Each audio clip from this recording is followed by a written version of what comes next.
The Republicans basically are making this all about the tax extension of the tax cuts. $4.5 trillion in reduction of revenue for the tax cuts to extend the Trump tax cuts over what they'll say is 10 years. That's $4.5 trillion in tax cuts. They want to increase spending by $300 billion for defense and immigration enforcement that they have to spend probably pretty soon. They want to spend that immediately for enforcing the border, things like that. So they're going to spend that probably in the next year and a half to 2 years. So what's the problem that comes along with that for the Republicans is, of course, the messaging to the public.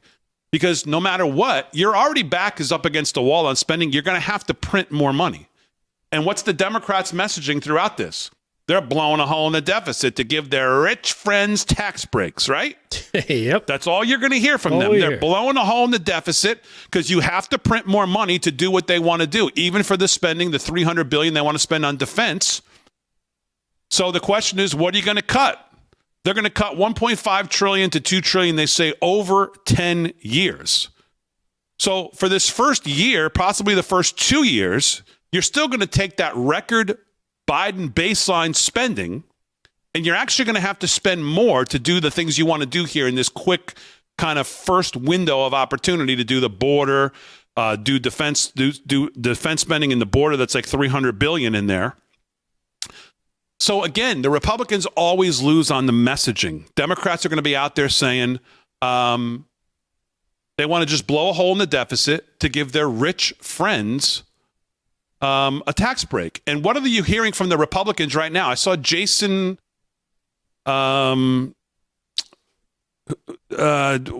his name? Congressman Jason. He was on with Maria Bartiromo. And she asked him about the Democrats attacking like SNAP. Did you see that? No.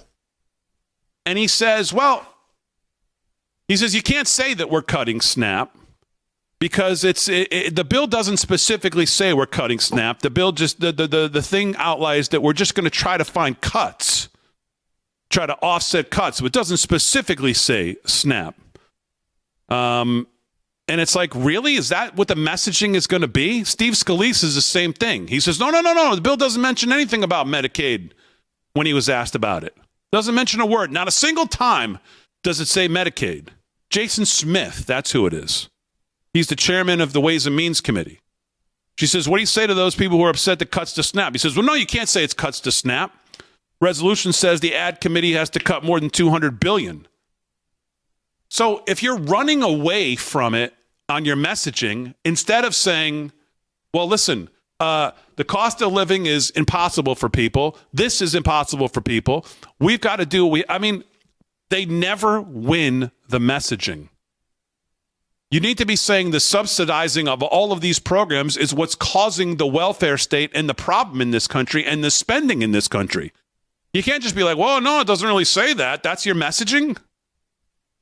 You need to be on the offense, not on the defense. And as usual, it seems to me that so far the Republicans are on the defense. Well, it sounds like they have the wrong people going out to talk about these things. They obviously don't know the ins and outs or the particulars of what they're supposed to be, commenting on when they talk to these people. The subsidizing of the welfare state is what's creating the problems. How about that be their messaging? The subsidizing of all of these things for illegals and everybody else is creating the asset bubble that we're seeing, is creating the disparity. It's creating the why it's so impossible for you to live right now, why you can't buy a house, why you have to work 3 jobs, and creating the inflation but that, by the way, if you've noticed, is not going away. How about the message be, we're going to cut small business taxes. We're going to cut healthcare expenses. Healthcare expenses to you, what we wanted to do in 2017. How about we're actually going to do it? How about we're actually going to give you real choice? This welfare state is what's endangering all of this.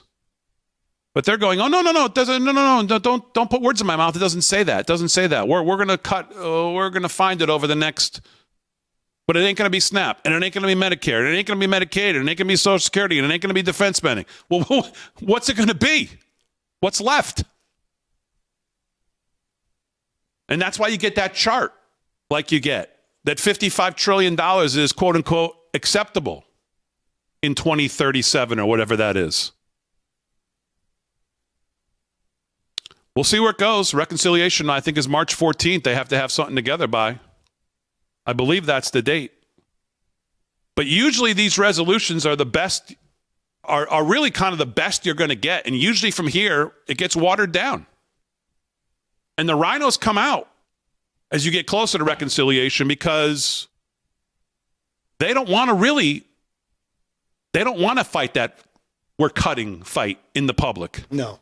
Right? They don't want to fight that fight. Absolutely not. They don't want to be framed as the one cutting SNAP. They don't want to be framed as the one cutting this or cutting that or having to cut this or cut that. They don't want to do that.